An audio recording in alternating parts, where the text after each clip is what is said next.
You are not busy. You are just letting everyone else decide how you spend your life. Think about yesterday. Be honest with yourself for 1 second. You woke up, you picked up your phone before you even got out of bed. You told yourself it would be 5 minutes. An hour later, you were watching a video of someone you have never met doing something that has nothing to do with your life. You put the phone down. You felt that weird hollow guilt. You told yourself today will be different. And then today came and it was exactly the same. That moment right there, that is not laziness. That is not weakness. That is not a character flaw. That is a trap. A very expensive, very sophisticated, very deliberately engineered trap that the smartest people on the planet built specifically for you. Here is something that will change the way you see your entire day. The average person in America spends 4 to 5 hours every single day on their phone. 4 to 5 hours. That is more time than most people spend on anything they actually care about.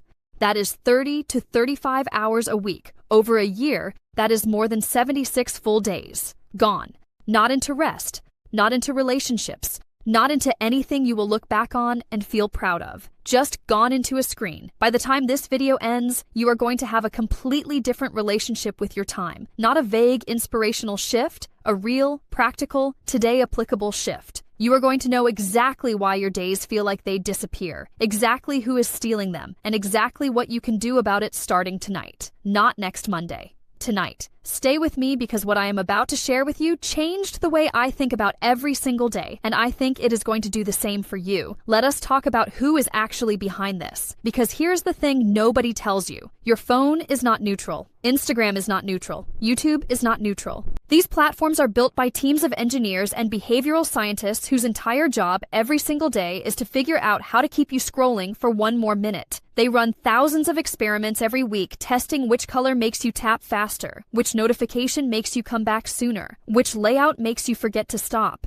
They call it engagement. What it actually is your life. The apps on your phone are not products you use. They are products that use you. Your attention is the thing being sold, and the buyers are advertisers paying billions of dollars for the right to be inside your head. You are not the customer. You are the inventory, and it goes beyond your phone. Think about your inbox. Every email sitting there feels urgent. Your boss expects a reply within the hour. There is always a meeting that could have been handled differently. Society has built this whole culture of busyness, where if you are not overwhelmed, it feels like you are not working hard enough. Being slammed has become a status symbol. People wear exhaustion like a badge, and you have been taught to perform that exhaustion even when you have nothing real to show for the time you spent. This is not your fault. The system was designed this way. But here is the good news. Once you see the system for what it is, it loses its power over you. And there is a way out. The good news is that focus is not a personality type. It is not something you either have or you do not. It is a skill, and like every skill, it can be learned, practiced, and gotten very good at. Think about when you learned to drive. The first time you sat behind the wheel, everything felt overwhelming. Mirrors, pedals, other cars, speed. Your brain was firing in every direction. Now you get in the car and half the time you arrive somewhere and barely remember the drive. Your brain automated it. It learned. That is exactly what happens with your ability to manage your time and your attention. Right now it feels chaotic and out of control because you have never been given a real system, not because you are broken. The book that gave me the system is called Make Time, written by Knapp and John Zeratsky. These are not productivity gurus sitting in a mountain retreat. These are 2 former Google designers who spent years inside the company that built some of the most addictive products on earth. They saw exactly how the machine worked from the inside, and then they left, and they wrote a book about how to fight back. Their approach does not ask you to meditate for an hour, or wake up at 5 in the morning, or become a monk. It is practical, flexible, and built for real life. Let me walk you through what changed everything for me. The first idea in this book hit me like a wall. Knapp and Zeratsky say that most people never actually decide what matters to them each day. They just react. You wake up and your day is immediately filled with other people's priorities. Emails, notifications, requests, trending content, news cycles. The day is designed to fill itself up with stuff that feels urgent but does not actually matter to you. And at the end of the day, you are exhausted, but you cannot point to one thing that moved your own life forward. Their solution is deceptively simple. They call it the highlight. Every single day, before anything else happens, you choose one thing, just one, that is going to be the most important thing you do that day. Not a to-do list, not goals for the week, one specific thing. Could be finishing a chapter you are writing, could be having a real conversation with someone you love, Could be working on that application you keep pushing back. Whatever it is, that one thing is your highlight for the day. The reason this works is because your brain needs a target. When there is no highlight, your brain defaults to the most stimulating thing available. And right now, the most stimulating things available are all designed by engineers whose job is to steal your attention. Give your brain its own target, and suddenly you have something to protect your time around. Ek kaam karo aaj, before you go to sleep tonight, write down one thing. Just one. What is the one thing that, if you got it done tomorrow, you would feel genuinely good about? Write it down. That is your highlight for tomorrow. Lakin son, choosing a highlight means nothing if the things designed to steal your focus are sitting right there in your pocket. This is where the book gets really practical and honestly where I had to confront some uncomfortable truths about myself. Knapp and Zeratsky talk about something they call the infinity pools. These are the apps and platforms that are designed to always have more content waiting for you every time you look. Social media feeds, YouTube recommendations, news apps, email. Every time you finish one thing, there is already another thing waiting. They never end. That is not an accident. That is the entire design. The authors are not saying delete everything and go live in the woods.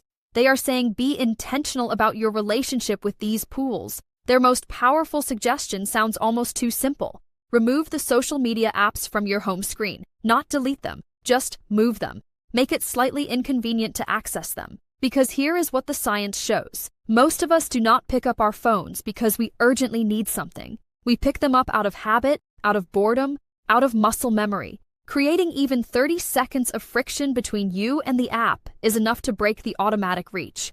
I did this 3 months ago. I moved Instagram off my home screen and into a folder inside another folder. In the first week, I picked up my phone to check it at least 20 times and stopped because it was not right there. Half those times, I put my phone down without doing anything. That is 20 moments of my attention that did not get swallowed. Abi say, before this video ends, move the one app that steals the most of your time off your home screen. Not delete, just move. Do it right now, 30 seconds. That small act of friction is the beginning of taking your day back. Ab aate hain something that sounds counterintuitive. Knapp and Zeratsky are very clear about this. Trying to be productive every single hour of the day is not the answer. In fact, the obsession with maximum productivity is part of the problem. When you are always trying to optimize, you are always operating in a state of mild anxiety. You feel guilty resting, you feel guilty doing things slowly, you feel guilty enjoying something without also making it useful somehow. That guilt drains your energy and your creativity more than any distraction does. The book talks about working with your energy, not against it. Your brain has natural rhythms throughout the day. There are times when you are sharper, more creative, more capable of hard thinking. And there are times when your brain genuinely needs to recover. Most people do their hardest work during their worst hours because their best hours got eaten by emails and meetings and scrolling, and then they wonder why everything feels so difficult. The practical move here is to identify your peak energy window. For most people, it is in the morning, usually somewhere between 90 minutes and 3 hours after waking up. Some people are sharpest in the late afternoon or evening. You probably already know when you feel most alert. That window is sacred. That is when your highlight happens. That is not when you check your messages or reply to group chats. That is when you do the one thing that actually matters. AGC, pay attention today. Notice when you feel focused and sharp. Notice when your brain feels foggy and scattered. Start matching your most important work to your clearest hours. Even one day of doing this will feel different. Yahan ek aur cheez hai that completely reframed how I think about rest and recharging. The book talks about how we try to rest wrong. We reach for our phones when we are tired. We scroll when we are drained. And we wonder why we still feel exhausted even after an hour of lying on the couch with our eyes on a screen. That is because screen time is not rest. Your eyes are moving constantly. Your brain is processing new information constantly. Your nervous system is responding to notifications and emotionally charged content constantly. What feels like a break is actually another form of input overload. Real rest looks different. A walk with no podcast playing, a meal eaten slowly without a screen, a conversation that goes nowhere in particular, silence. These things feel unproductive, but they are actually when your brain consolidates everything it has learned, generates new ideas, and recovers enough to focus again later. Mujhe yakin hai that you have had the experience of solving a problem in the shower or while washing dishes, not when you were staring at the problem. That is your brain on real rest. It works better when you are not constantly feeding it more input. Ek kaam karo, Take one break today that involves zero screens, even 15 minutes, a walk, sitting outside, eating without your phone on the table. Notice how your brain feels when you come back to work. That data is for you. Lekin ye suno, there is one more piece of this that I think is the most powerful and also the most misunderstood. Knapp and Zeratsky talk about the importance of tuning your days and experimenting rather than trying to follow a perfect, rigid system. Most productivity advice fails because it gives you a program that works for someone else's life and tells you to follow it exactly. And when you miss one day, you feel like you have failed the whole thing and you quit. Make time is built around the idea of small daily experiments. You try something, you notice what happened, you adjust, you try again. The authors have a simple reflection practice at the end of each day. Just 2 or 3 questions. Did you get to your highlight today? When did you feel most focused? What would you do differently tomorrow? That is it. Not a journal entry that takes 45 minutes. 3 honest questions before you sleep. This practice does something powerful over time. It builds self-knowledge. You start to understand your own patterns. What helps you focus? What destroys your focus? What kind of highlights feel meaningful versus what kinds leave you feeling empty even after completing them? You stop guessing about yourself and start actually knowing yourself. Ajrat, before you sleep, ask yourself those 3 questions. Out loud if you want, in your head if you prefer. It takes 2 minutes, but it starts the process of you becoming an expert on your own life. Let me tell you about someone who lived exactly what you are feeling right now. There is a person the authors describe, a young professional drowning in back-to-back meetings, inbox anxiety, constant connectivity, always feeling behind even after working 12 hours. Sound familiar? This person had convinced themselves that the problem was not enough time, that if they just had 1 more hour in the day, everything would be fine. So they started waking up earlier, they stayed up later, they worked weekends, and they still felt behind. Still felt like the day ran them instead of the other way around. They picked up this approach, starting with just the highlight practice. One thing, every morning, no complicated system, no app. Just a sticky note on the desk with 1 word or 1 task written on it. Within 2 weeks, something shifted. Not because they got dramatically more done in terms of volume, but because for the first time, at the end of each day, they could point to one thing they had actually chosen and completed. That feeling, that specific feeling of intentional completion, started to replace the hollow exhaustion they had been carrying for years. 3 months later, they had restructured their entire morning. They had removed 3 apps from their phone. They had started protecting the first 90 minutes of every day for their own work, not other people's requests. Their output in those 90 minutes was worth more than the previous 4 hours of scattered reactive work had been. They were not working more. They were working with direction. Deco.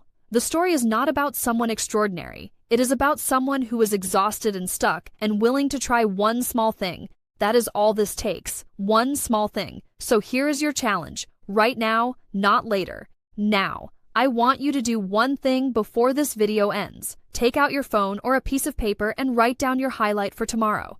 One thing. The single most important thing you want to do tomorrow. Specific enough that you will know when you have done it. Not, be more productive. Something real. Something like, finish the first section of my essay, or call the person I have been avoiding, or spend 45 minutes working on my portfolio. That is it. Just write it down. That one act of intention is the difference between tomorrow being another day that happens to you and tomorrow being a day you actually chose.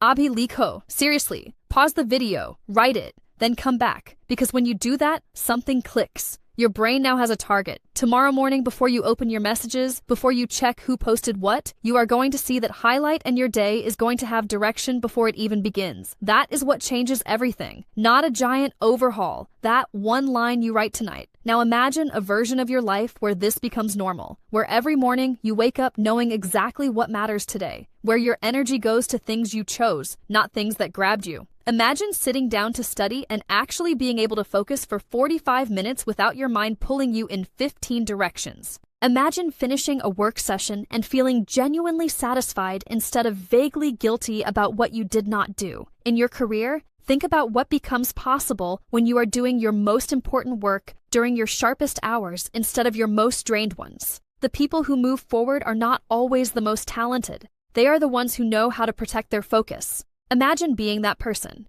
Imagine being the one in the room who actually delivers instead of just being busy. In your relationships, imagine being actually present, not half present with one eye on your phone, actually there. laughing fully, listening completely. The people in your life feel it when you are truly with them. That quality of presence is one of the rarest gifts you can give anyone. Imagine giving it freely because your attention is no longer constantly being pulled somewhere else. And inside yourself, imagine that hollow guilt being replaced by quiet confidence, not arrogance. Just the steady feeling of someone who knows they are spending their days on what actually matters to them. That peace is available to you, not 10 years from now. It starts with the choices you make tonight. You are capable of all of this. I need you to hear that clearly. You are not someone who lacks discipline. You are not someone who is broken or lazy or too far gone. You are someone who has been swimming upstream against a current that was engineered to exhaust you. The fact that you are still here, still watching, still looking for a better way, that tells me everything I need to know about you. The only thing that was missing was not willpower. It was not talent. It was not some quality that other people have and you do not. It was direction. It was a simple, honest, practical system that treats you like a real human being with real energy and real limitations and real things that matter to you. You have that now. You have the highlight. You have the idea of removing the friction from your best hours and adding it to the things that steal your time. You have the practice of real rest and daily reflection. These are not complicated. They are just clear. तुम capable हो. तुम्हारे अंदर वो सब कुछ है जो चाहिए. You just needed someone to show you where to point it. If this video made something shift for you, even slightly, hit the like button. Not for me, because it will tell YouTube to put this in front of someone else who needs it right now just as much as you did. Subscribe to Book Brief Hub because every week we go deep into books like this one and pull out what actually matters for your real life. Share this with one person, just one, who you know is stuck in that same loop of busy but going nowhere. And remember the highlight you just wrote down. Tomorrow morning, that is the first thing you look at. Your time belongs to you. Go take it back.